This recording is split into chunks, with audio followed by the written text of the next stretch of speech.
हाँ, बीटेक वालों की क्लास है शायद। अच्छा हाँ, देन तो सर लेट ले रहे होंगे। ओके, आज दो लोगों को ही पढ़ा देते हैं, स्वाति को और अमृतेश को, चलेगा?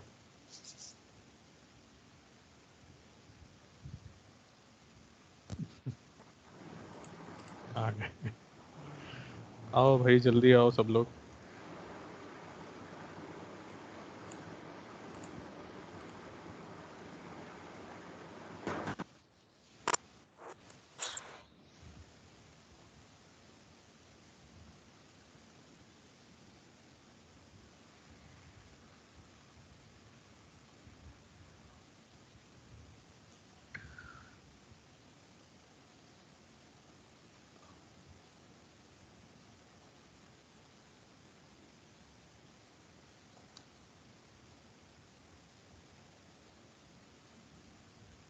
Good afternoon, good sir afternoon.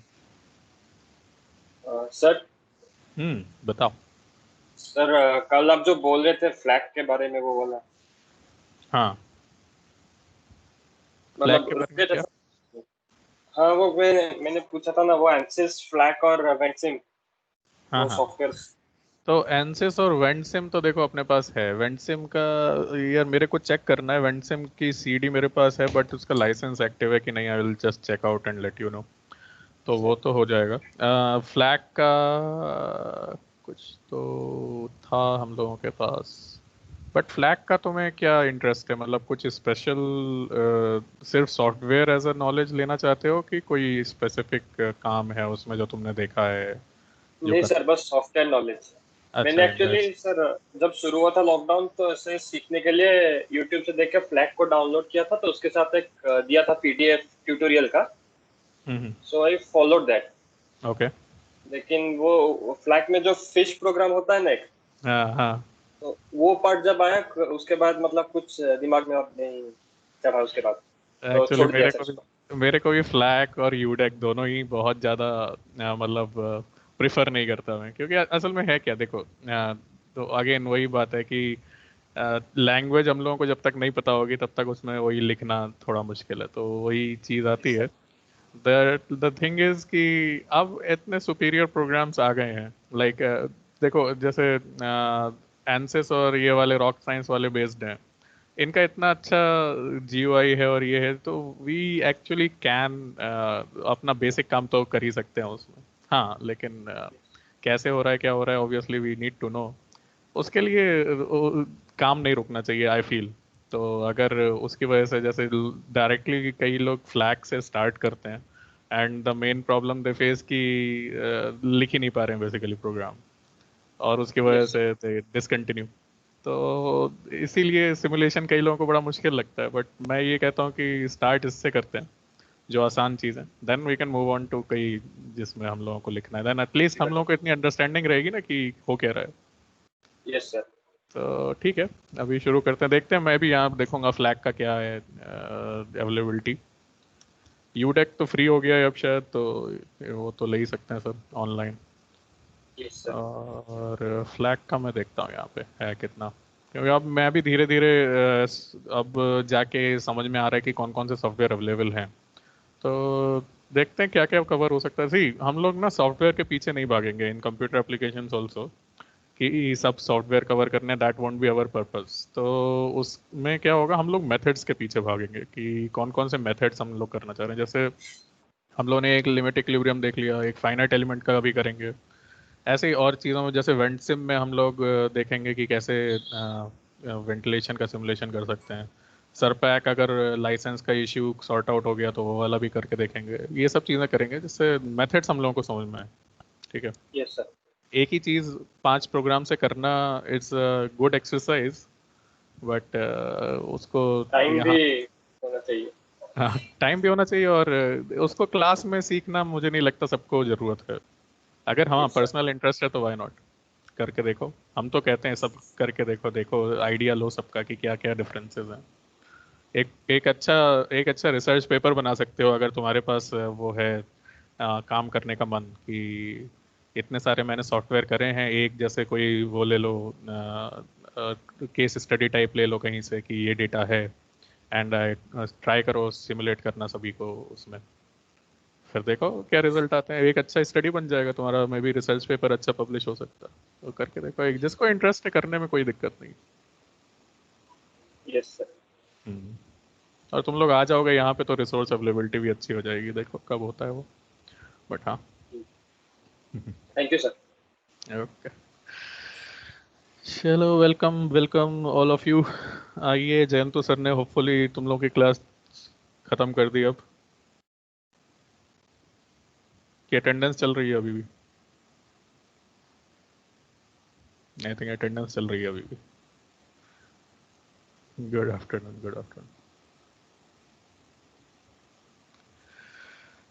Okay, तो एक काम करते हैं, आज वैसे मैं भी छोटा ही रखूंगा, I won't take much time. कल हम लोग आधी क्लास ही कर पाए थे, that is okay. I hope कुछ फ़ायदा हुआ हो। मेरे से एक्चुअली एचओडी सर पूछे थे कि क्या चल रहा है तुम लोगों के फाइनल ईयर की क्लास में, मेरी बात नहीं हो पाई, तो मैंने कहा आ जाइएगा कभी ये क्लास में, so that's why I think yesterday ही ट्राइड टू कम। ठीक है,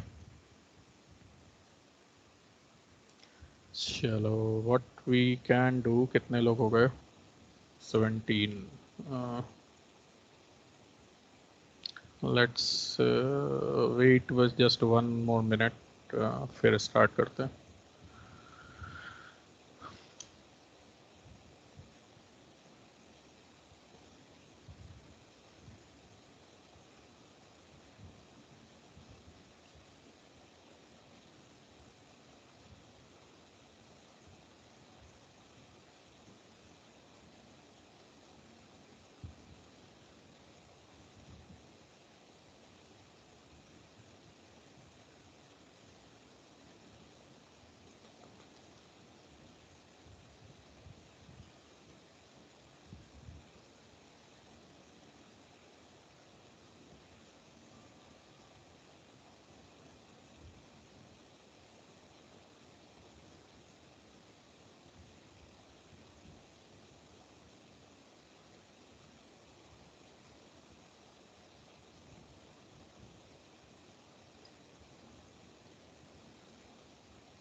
चलो, let's begin.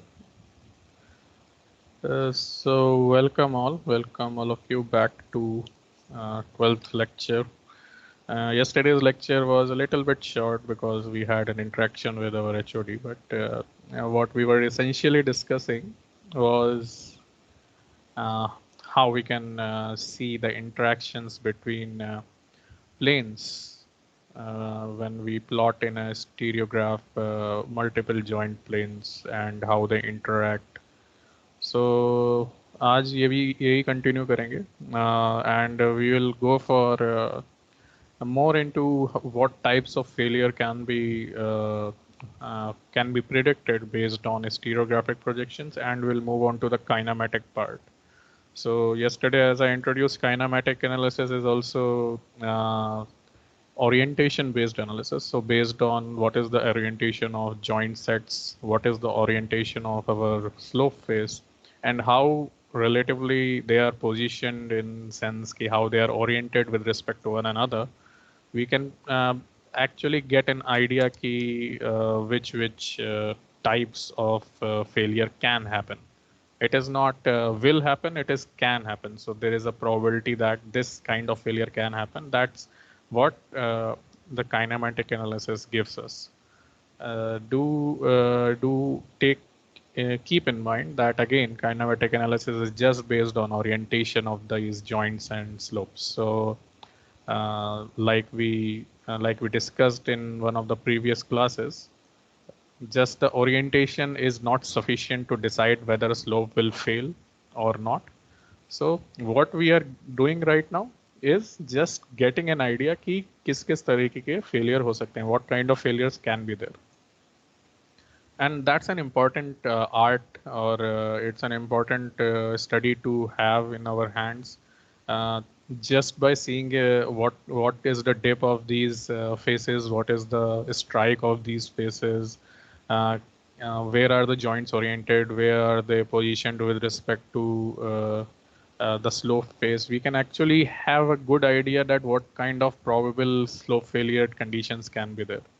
So that's why we are studying this kinematic part in the slope stability, rock slope stability technology lectures.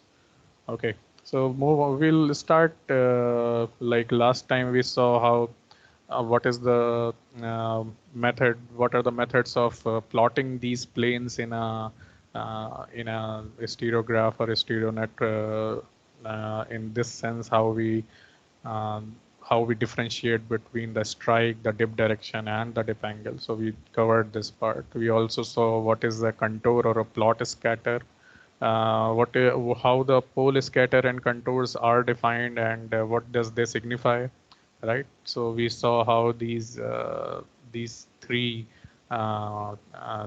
concentrations basically give us an idea that there are three joint sets, and three joint sets may indicate probability of becoming block type of failure. So these kind of projections, when we get the pole scatter or the contours we for a slope engineer or for a mining engineer, anyone who is dealing with the slope stability, we have to understand what things we are seeing and how they are basically affecting the overall slope, right? And we also saw how the when two planes interact, how the intersection point is basically forming a line, right? And we also saw how we can calculate the trend and plunge by simply changing the orientations of the overlay on the stereo net and finding out the angles and the dips, the trend and the plunge in these cases for the intersection line. Why this intersection line is important, we also discussed that because the most probable cases, there are three ways in which a failure can happen when a wedge sort of is formed, and one of the directions of failure can be through this intersection line. Others are the two planes on which the block can slide based on the orientation again of these planes with respect to the face. But this line again is very important in terms of whether a wedge sliding failure will happen. So we'll be discussing those. Even we'll be by the kinematic analysis, we can also know that whether the block that is formed here, whether it will slide in this phase or this phase or along the line that is there. So all three cases can be there, but even just by projection of the stereographic projection that we have, we can actually judge that as well. So we'll be seeing that how we do and all how it is calculated. Okay.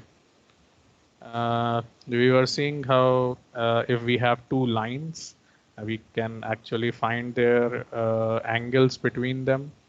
So, but one might also think that it is easy to find the angles just by measuring the strike direction, but that's not true. For example, these two lines, which are marked by point A and point B, have a strike of approximately 140. Right, and 240. So in terms of lines, we can say a trend of 140 and 240. So apparently a 100-degree angle should have been suspended if we go for a direct measurement between these angles. But actually these are 3D, right?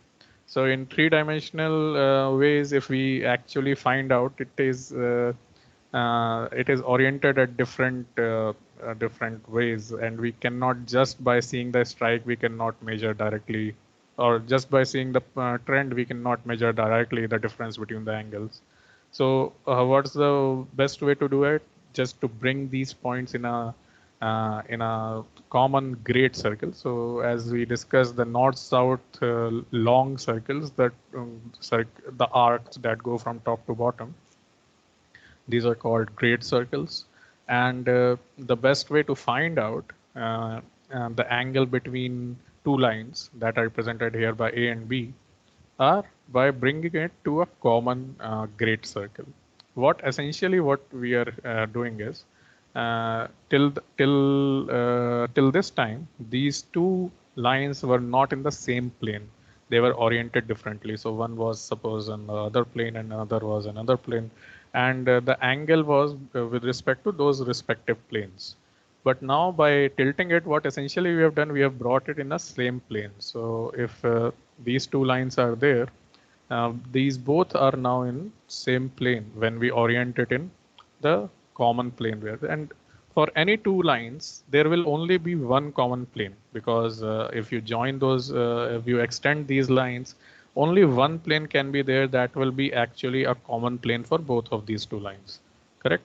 So that's the plane effectively which is obtained when we rotate this overlay containing these lines, and when they are in the common plane, the angle between them, by just counting counting these small circles, small markings, that will actually be the correct angle between these two lines. So we have to understand the physical significance of how the three-dimensional orientation of these lines, these planes are there.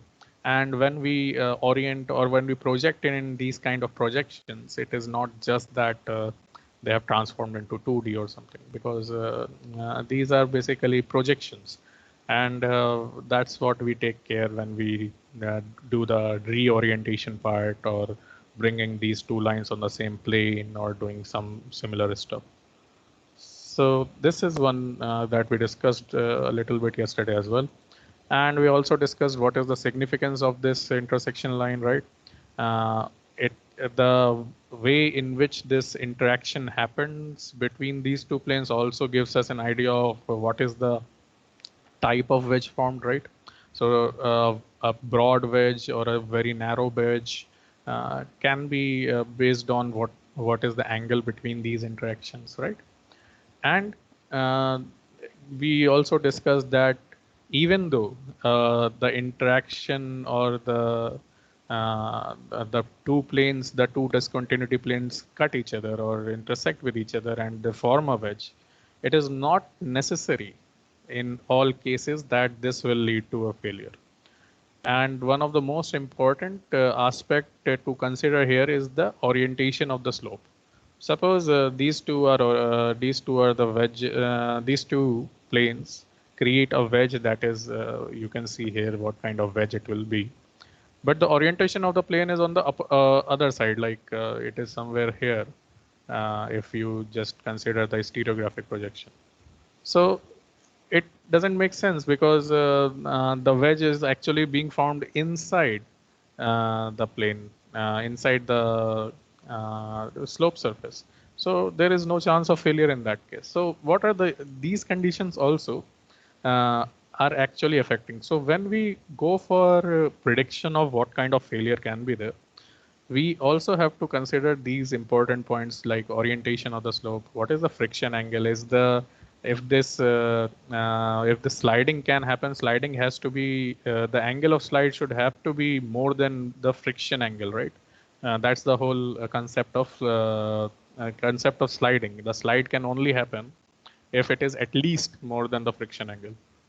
Considering no cohesion, if there is a cohesion, then we need to overcome that as well. So friction angle is there, then groundwater cohesion again, as I said, and what is the spacing between of joints and other joint properties, because as we already saw, just the orientation cannot be a measure of that. So we have to know these things before we can just say that okay, this is slope is stable or this is unstable based on orientation. Uh, so that is about line of intersection. Now, how the planes are interacting, but how do we predict these? So failure type identification is, again, as I said, based on what kind of orientation is of discontinuities is there based with respect to the slope phase.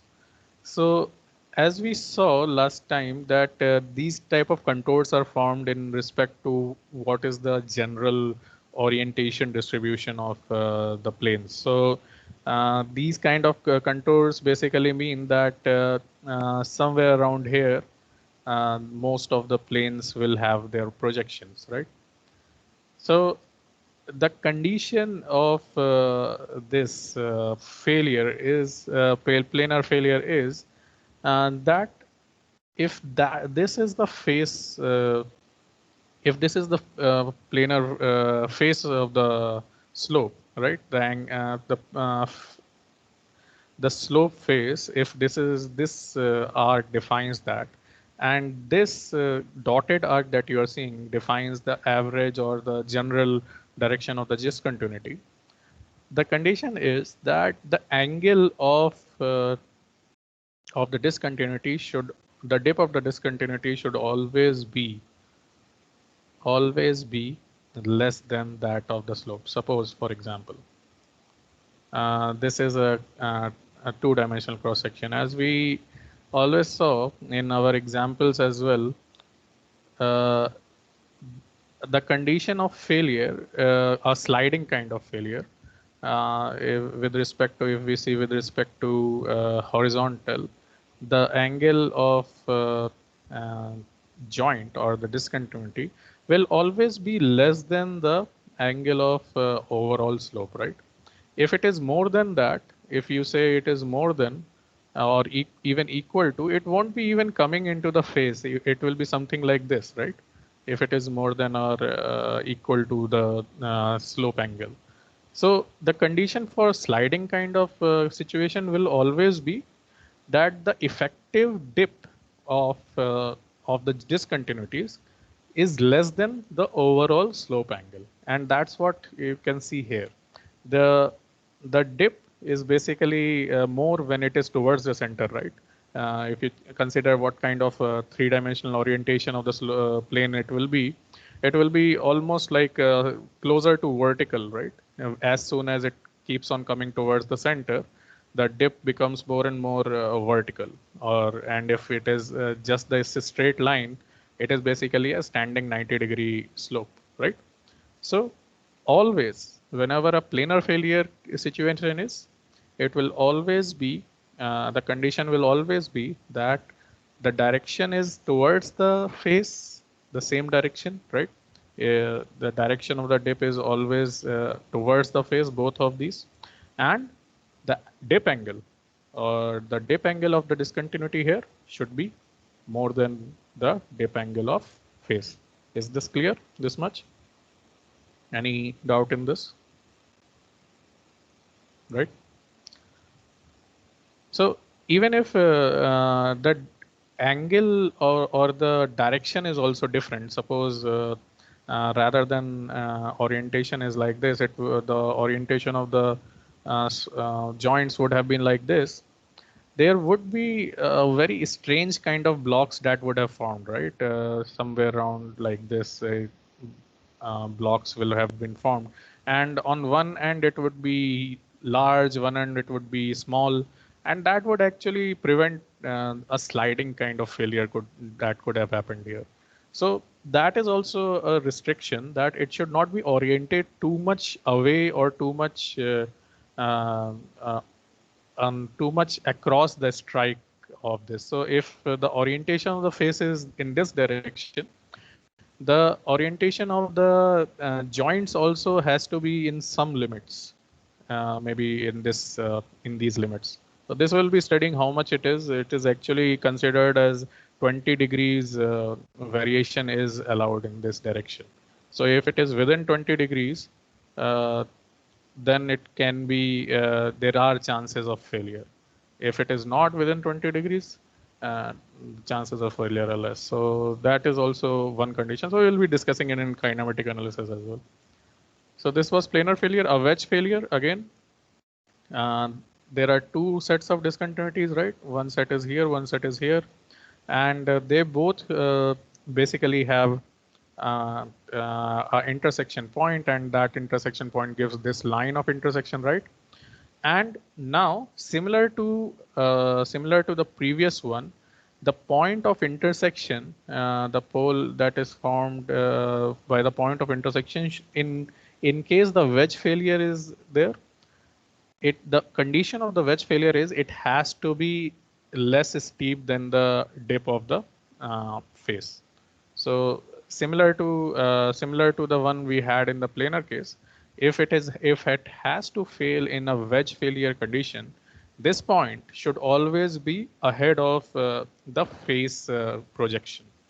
So then and only then can the failure of in terms of wedge failure can happen.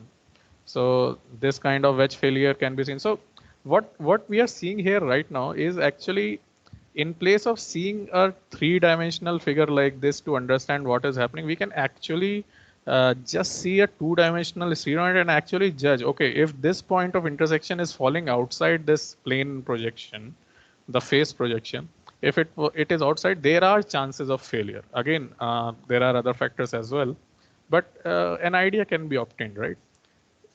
If there would have been a situation that this intersection point or the intersection point between of these two planes is falling somewhere here, then it would be even, actually steeper than the overall slope, right? So what actually is happening is, if you consider here in two dimension, though it is not very applicable to see in two dimension, basically what is happening is a wedge is forming that is something like this, right? Because the line of intersection will not even penetrate or touch the face unless it has an angle which is less than the angle of the slope. That is correct.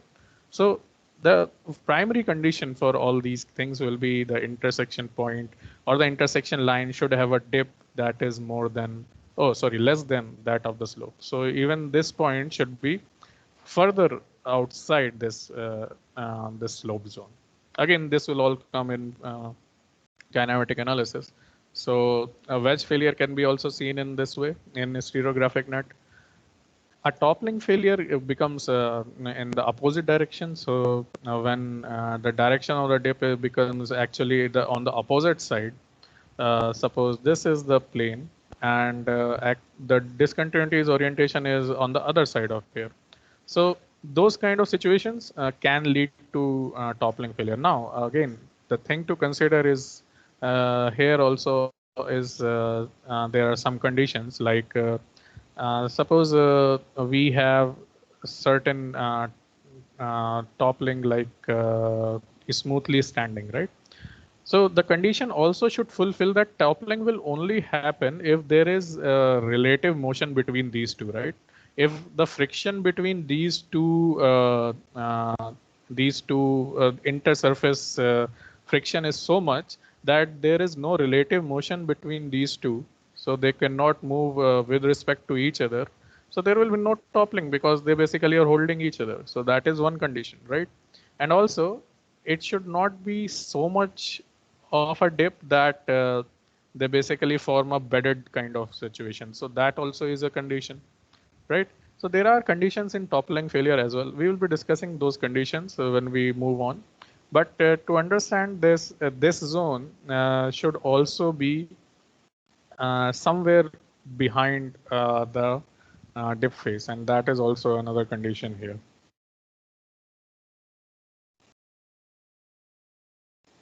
The joints are randomly distributed. It has no particular direction or orientation. These can be representative of a soil sample or a very like our overburden dumps and so on. So there is no known or regular orientation of joints or discontinuities. It is all full of joints, full of scattering, and basically a disturbed rock mass. So that kind of failures will generally result in a circular failure or a conical failure that can happen. So this also, when we see this kind of stereo net, we actually get an idea, okay, wedges or slope kind of failure won't happen in this because there is no one concentrated area or two concentrated areas of poles that can be seen. Here, everything is distributed, so there is no general orientation of a joint set. So, so we can actually disregard the possibility of a wedge failure, planar failure, maybe toppling failure also will be disregarded here. So just by seeing this, the whole point behind what I'm trying to make right from these is just by seeing the stereo net, some of the ideas of what kind of failure can happen will we can get from just by seeing the distribution on the stereo net. Okay. Coming to as I was saying, conditions. So when we consider, suppose there are two planes and they are oriented in such a way that that the angle of the slope is all greater than the angle of the intersection point, as I said. So that point will be a precursor for you say wedge failure, right? But as I said, there are three conditions in which a failure can happen, right? Like in a wedge failure also, it can slide in three directions. Either it can slide in on the line of intersection, or it can slide towards plane A, or it can slide towards plane B. How we decide that? We can also decide that just by seeing the orientation with respect to these planes on the stereographic projections. So we see. Hold on, guys. Yeah. So we see how the dip direction and the direction of sliding we see here. The direction of sliding is actually indicated by joining the center and the intersection point of these two planes. So there is an orientation difference here as well. Now the condition is whether it is whether it comes in that zone which is allowable for that failure. So that also we need to consider. But the primary condition that we discussed was that the slope angle should be greater than the intersection line angle or the plunge of that line. So that condition is fulfilled. So that brings us to a possibility of wedge failure. Now, what kind of wedge failure will be there? So as we were discussing, this condition that xi is less than xi f, that is fulfilled. So condition fulfilled for wedge failure. What kind of wedge failure? So that can be seen based on the where the center point is there. Like for example, this is the direction of phase and this is the direction of failure. Now, if any of these plane A and plane B, these are all the all dip directions we are talking about. We are not talking about the strike directions. Okay, do remember that. So when we talk about dip directions, if this is the dip direction for phase and this is the direction of failure we obtained by the intersection point of these two planes. If there is a case that both of these dip directions for plane A and plane B lie outside the angle that is subtended between these two, then it will always fail through the intersection line. So in case any of these directions fall inside, suppose let me take the other condition. So in this case, we see that the intersection point is here, right? And the face is here. While the dip direction of one of these planes is falling between the angle created by the face and the intersection line, then what will happen is the direction of the failure will happen towards the face A. Similarly, if the dip direction of phase V would have been in between, the direction of failure would have been in the direction of dip failure in direction of plane B. Now, what we are seeing here is basically the way in which a wedge failure can happen. Do remember wedge failure again? The first condition was, as I said, the xi I should be less than xi f. That means the intersection plunge of that intersection line should always be less than the dip angle. But which direction is the failure going to happen? Will it go towards the intersection line? Will it go towards plane A? Will it go towards plane B? Is based on whether the dip direction falls for each plane, whether the dip direction of these each plane fall between these angle or not. If any of these directions fall between these angles, the failure will be along that plane. And if not, then there will be the sliding around the intersection point. Is this point clear, or is this does that make sense? Anyone has any question in that before we move ahead?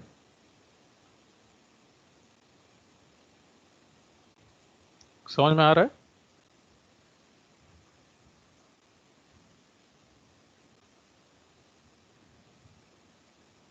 मैं ऐसे assume कर लूं समझ में आ रहा है? चलो ठीक है. Okay, so the whole point is we know the direction in which the sliding will take place. We know what kind of failure will take place just by seeing the intersection of these planes or the intersection of these joint sets, and what is its relative position based on the face of the plane of the slope, right? So this we saw from the just the stereo nets. Now coming to the kinematic analysis. Kinematic analysis, as I said, is almost the same thing, but we also introduce some other aspects like friction and other things in this. So kinematic analysis is a sort of stability analysis, but on a very simple terms. It assumes many things. It is based on orientation of these joints and planes relative to the face slope, right? And based on these orientations, based on these joint sets of which we are talking about, and our faces, or the slope faces, we can actually get indication what type of failure will be there, and whether the failure can be there or not to some extent. Again, we have already seen some conditions that also come in some sort of kinetic analysis, like we were seeing what is the condition of slope failure, what is the condition of what is the condition of planar failure, what is the condition for toppling failure, and so on. We are seeing like wedge failures and all until now. Here we basically what we'll be doing is, based on the locations of the poles or the orientations of the planes, we can actually, just by seeing their locations, we can actually predict which kind of failure will be there. That's what we were doing right now. But the kinetic analysis, we do this with help of defining certain failure envelopes. Let's move ahead to see what these are. So just consider this figure. And in this figure, we see there are three sets of discontinuities. One is defined by AA, right? And which quite possibly looks like it can be a sliding side type of failure can happen, either a planar failure, or in 3 dimension, if something other than that is there, maybe a wedge failure even, but a sliding kind of failure. Why? Because we are seeing that this condition is fulfilled, that the angle with respect to horizontal for the joint is less than the angle with respect to horizontal for the slope angle. So this is an important condition for sliding kind of failure, or planar failure, or wedge failure in that sense. Same thing that we were discussing, if that is not fulfilled, the xi b, or the angle of the joint with respect to horizontal is not fulfilled, it becomes greater than the slope. Generally, those don't even fall on the face of the slope. So the failure doesn't happen unless and until it's like kind of a ledge sort of thing and this whole block fills. Then it's a different condition. But if that is not there, then most of the cases, failure cannot happen in terms of sliding, or a sliding type of failure cannot happen if this condition is there, that the angle is more than face angle. Third, also we are seeing a CC set in which the orientation is actually more than 90 degrees towards on the other side, actually against the face of the slope. And these kind of sets or joint sets can lead to toppling. Again, there are conditions that we'll be studying when the toppling can happen. What are the failure envelopes in that case? So we will be discussing that. So let's take them one by one. On your right, you see one figure, and this kind of figure is basically a representation of what kind of failure envelopes we are talking about. So taking a planar failure case, first of all, you see what first, let me just introduce what these are. So this is circle denotes our stereo net projection, stereographic projection. PA is the pole for AA discontinuities. So this discontinuity is defined by this pole A. Pole B, this one, is defining B kind of discontinuity here. So as the angle is increasing, the pole shifts towards the edge. Now do remember, pole and the face, this curve, are 90 degrees separated, right? So if as the line will reach vertical, sorry.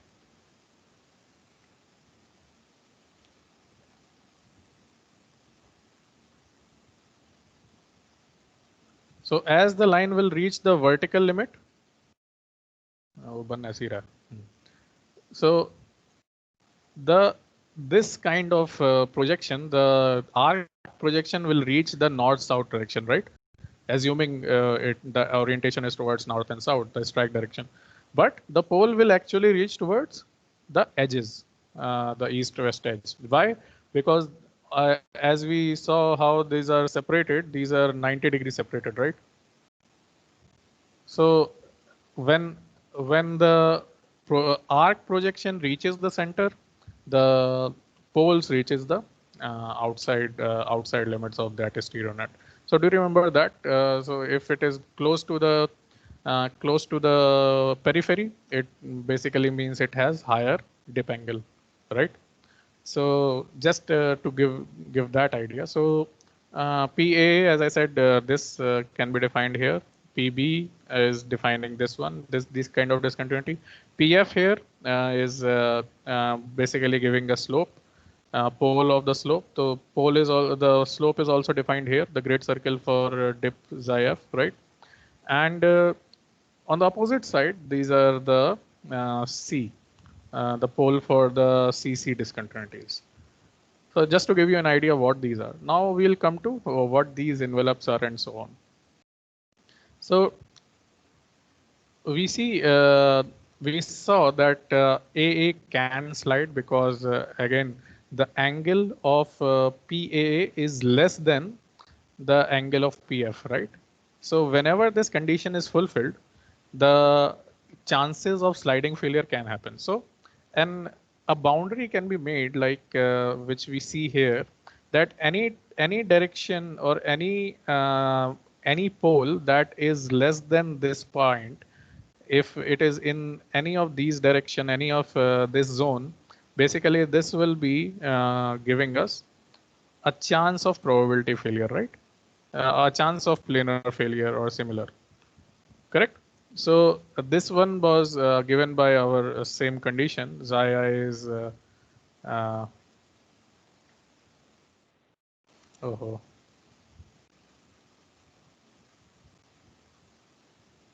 Sorry.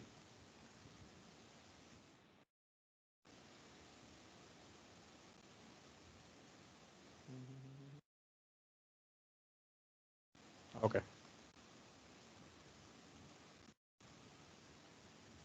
Yeah. So the zone that denotes possible failure zone for planar failure that you can see here. You can see here the zone daylight envelope for planar failure is called is governed by this condition. So any place where the angle of the angle or the dip angle of joint discontinuity is less than the dip angle of the dip angle of plane or the slope angle, that is susceptible to planar failure. And this kind of situation, when this kind of angle condition is there, this is called a daylighting situation. daylighting by something similar to like the rays of the sun that comes in during the daytime before noon. So basically angle is less than the slope angle. So it should be less than slope angle. That's the condition, and that's why this kind of zone is created where the possibility of failure is there. What is the second possibility? Uh, we obviously are assuming that all the dip directions are right now north and south, but if these directions, the strike directions are not north and south, like these are not oriented along north and south, it can be oriented in different directions as well, right? And there is a limit, as I said, beyond which a particular kind of planar failure cannot happen. So a plane sliding will not be possible if the dip is more than plus minus 20 degrees that I said. So that's why, because why it will not happen? Because if you consider there is the orientation is changing for suppose a discontinuity, and it is moving, or the strike of it is changing to suppose more than 20 degrees in any direction. One end of the block will be of a lower length than this, and the other length of the other edge of the block will be a much higher length, much higher, bigger block will be formed, right? Because the orientation is changing. So in that case, when that kind of difference is there due to the increase of thickness at one end, the failure will actually be averted due to that, because that kind of stabilizes on the other end. So the the the envelope that we define for the failure is governed between plus and minus 20 degrees from the orientation of the slope. Do remember that orientation of slope is important. So if this is the 0 point, anything plus minus 20 degree can create a possible failure. And the second condition is that its dip should be less than the dip of the slope. So what area we get is defined by this check portion, but check is because there is another envelope there, but mainly on the vertical lines that are defining. So this defined portion, the vertical lines, is called the envelope for planar failure. So any point, any pole, if we have this data, the data of this plane, if we go to a site and we know what is the orientation and the dip of the slope, we can actually predict if we see any joint discontinuity. If it is falling in this zone, only and only then can a planar kind of failure happen, right? If it is falling anywhere outside, we will discard the possibility of planar failure. So this kind of prediction, or the prediction of these conditions with respect to orientations becomes make it very easy to discard the discontinuities that do not matter to us that ways. Also, it basically catches our eye easily if we know that this is the danger zone, or this is the danger envelope, and if any discontinuity fall in this zone, then we have to be concerned about, right? So that ways it becomes easy to interpret these kind of stereo nets. What is next? We go for wedge failure. So in wedge failure, you see what it says is, in place of dip direction of each discontinuity, we are talking about now the intersection of line. So as I said, the same condition is there for wedge failure as well, but the pole that will be considered for the line of intersection. So last time here it was for the discontinuity directly the angle of the slope, the sliding surface, but now we are considering the angle of the discontinuity, or this in for discontinuity, because it will the angle of the intersection. So plunge for that line should be less than the pole point of the face of the slope. So that is one condition. Wedge envelope is broader. Now you see the wedge envelope is actually broader. Why it is broader? Because the failure can take place not just in the direction of intersection line. It can also take place in the direction of plane A or plane B, as we saw in the last example, right? So if two planes are intersecting, there are three possibilities of failure: along the intersection line, along the plane A, and along the plane B.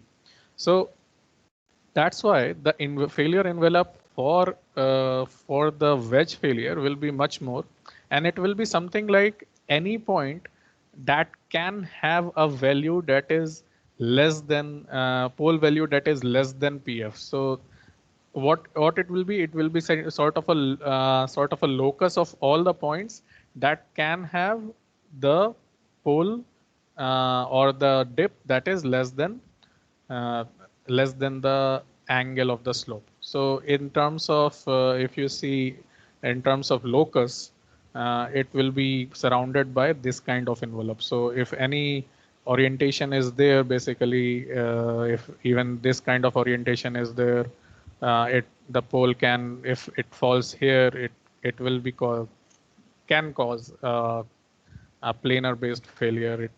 Basically, whatever falls in this zone will be a reason of planar failure. Now, this is a oblique. Basically, it's a projection of a circle on the stereograph net. So if we project a circle on a stereograph which is not centered at the center, it will be coming in form of some ellipse. It will be coming, right?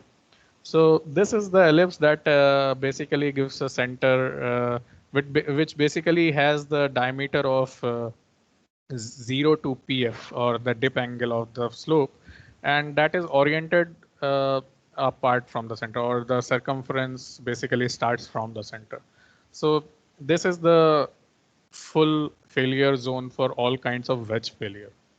Is this much clear? Any doubts in that?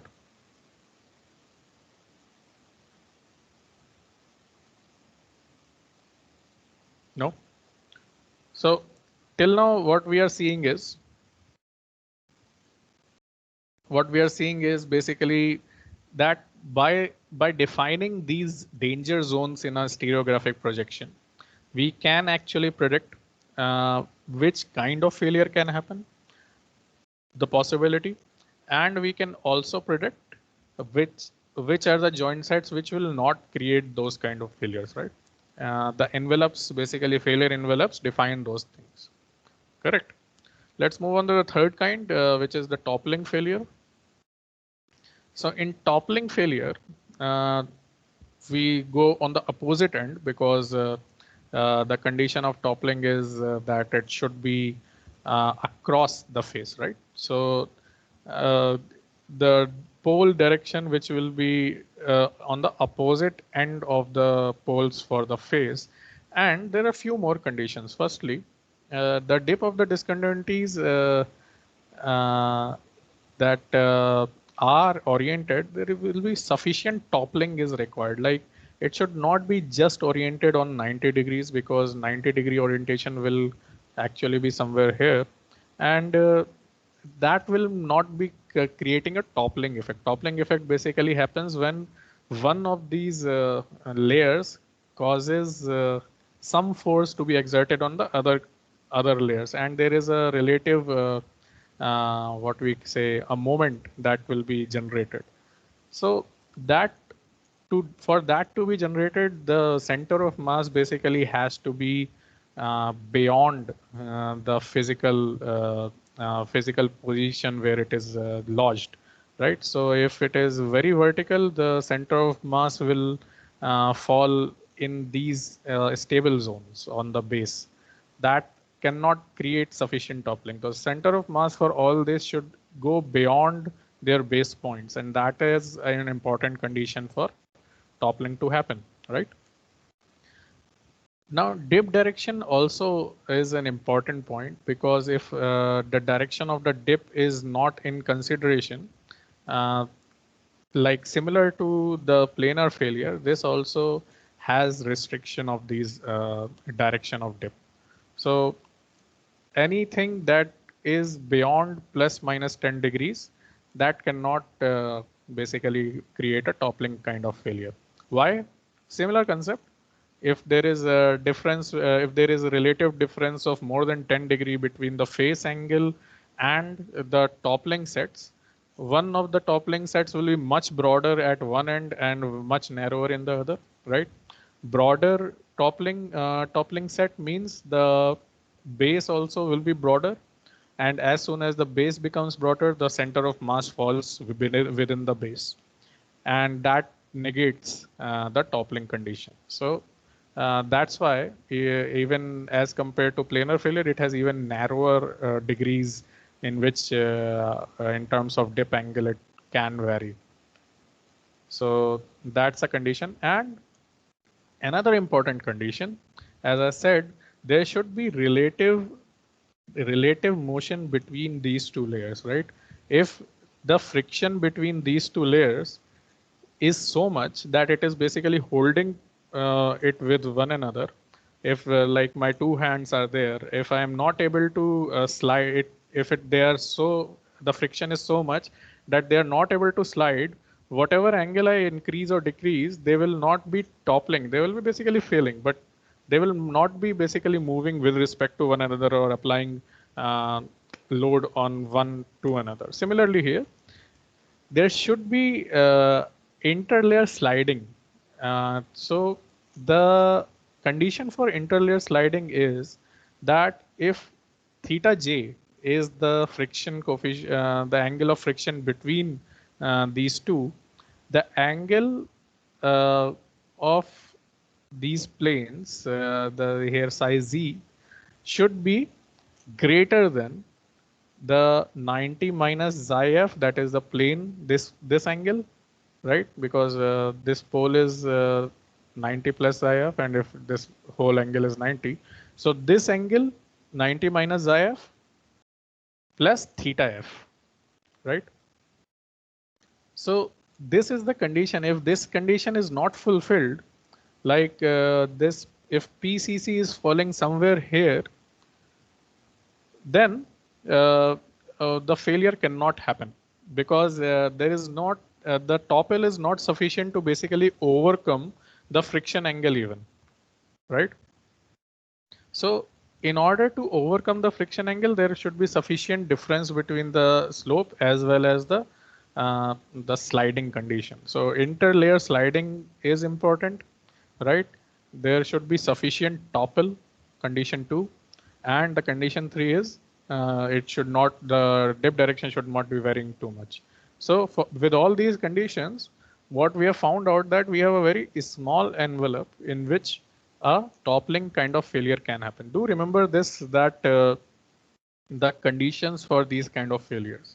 So if and only if the orientations of these kind of toppling sets, if we see in the field, if we go in the field and see, or if we see a field data and we see what kind of orientation is there with respect to this slope, and we see that if it is not falling between with following these conditions and falling within this toppling envelope, the toppling failure won't happen. And again, different reasons for different conditions, more than 10 degrees maybe, or maybe the interlayer sliding is not happening. That can be a condition, but it has to have these three conditions followed for a toppling kind of failure.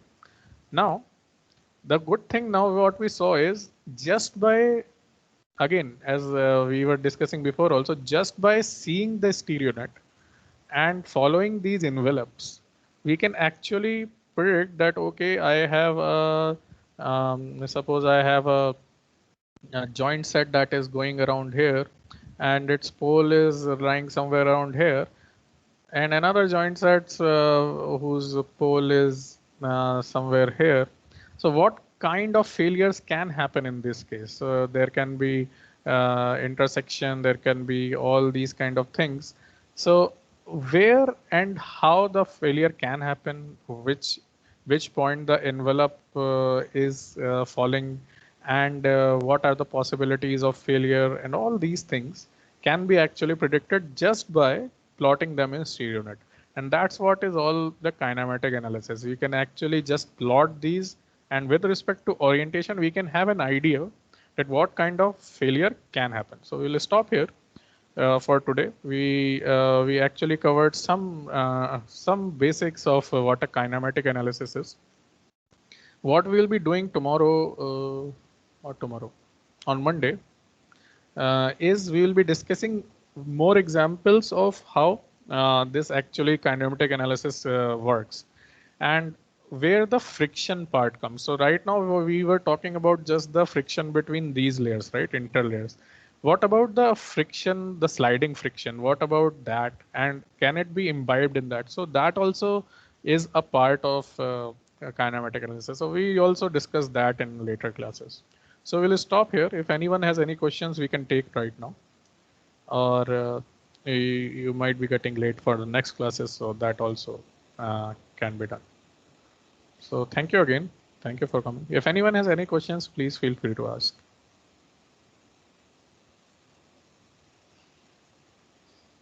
Hello, sir. Hello. Yes. Yes, Nitish. Sir, according, sir, F driving force is what? W sine theta. If theta is more, Of course. then sliding will be more. And that in AA plane, theta is less, but it is sliding. In BB, it is theta is more, but it is not sliding. Why? What's the reason behind that, sir? So see, the condition for that is not what is the weight. The condition is that whether it can even slide or not. So where will it slide for condition B? Just imagine that. In condition B, there is no place where this block can go, because here is the base. See, right now what we are talking about is just based on orientation, right? So if this is the base, this is ground, where will it go and fall? It will just stay here. If this is actually, if this is whole, if even the joint is so persistent that it basically creates a single block, then also there is no position for it to go anywhere. It is staying here. So in that terms, there is no failure that is happening, right? If this would have been intersecting the plane somewhere, like the slope somewhere, in any case, in any way it could have been, like suppose it was very close to here, and it would have been intersecting here, even then the angle had to be more than less than xi f. If it is more than xi f, anyways, wherever the joint starts, it will basically touch the ground, the base, and there is no place for it to fail, right? You understand what I mean? Like this block is basically sitting on the ground. It has nowhere to slide. So that condition of sliding becomes like neglected in that case. So sliding cannot happen. It has failed. I understand what you mean. Like B is there. It's creating a much bigger block. It has higher weight, so already it has higher chances of failure, right? In terms of factor of safety, and that is true. But the condition is right now. What we are discussing is whether it will slide or not. And there is no place to slide. It won't go anywhere. It will sit just here because it is an independent block that is sitting here. So in that case, the sliding is not happening, and that sliding kind of failure when we talk about, that won't happen in case xi a is not less than xi f. Did that answer, Nitish? Yes, sir. It means it should be outcropping at the face. Yeah, it should be at least somewhere outcrop should be there. Otherwise, there is no place for it to slide, right? Okay, sir. Thank you, sir. And in practice, what happens is it is not just one joint we see in the field. It is like a joint set. So there will be like parallel uh, joints that will be there like this. So in that case also, the condition of failure will always be this xi a is less than xi f, condition of sliding.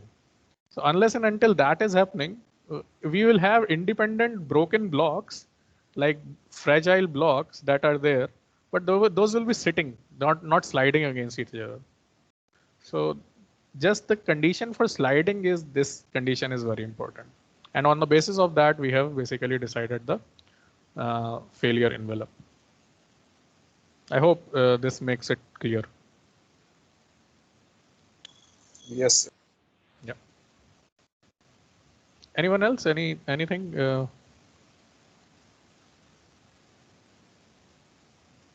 Okay then. If things are clear, we'll take this again. Some aspects of this we will continue in the next class. So thank you again, everyone, and keep showing enthusiasm. Stay healthy. Stay well. I hope everyone is okay at home. So take care of yourself, everyone. Okay. Thank you.